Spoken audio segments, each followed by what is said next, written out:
70 years ago, humans first had the power to destroy ourselves, and we sure as hell weren't ready for it. We've managed not to blow ourselves up, which is great, but we have come a lot closer to it than we ought to have. JFK, for example, said that during the Cuban Missile Crisis, there was like a third to half a chance that there would have been a nuclear war. And that is a lot higher than it ought to be. That was really, really close to basically humans wiping ourselves out. And the reason for this, one way of thinking about this, is that we as humans, we just weren't ready for that kind of technology. We just weren't ready or mature enough for that kind of power.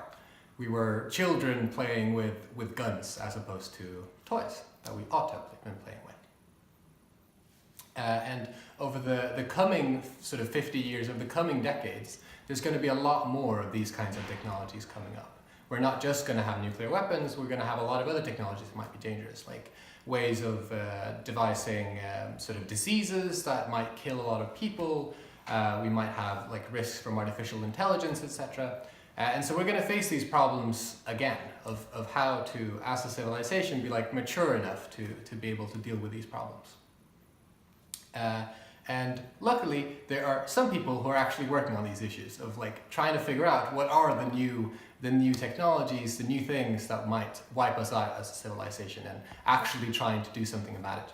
And one of those organizations that I think that you should vote for is the Future of Humanity Institute.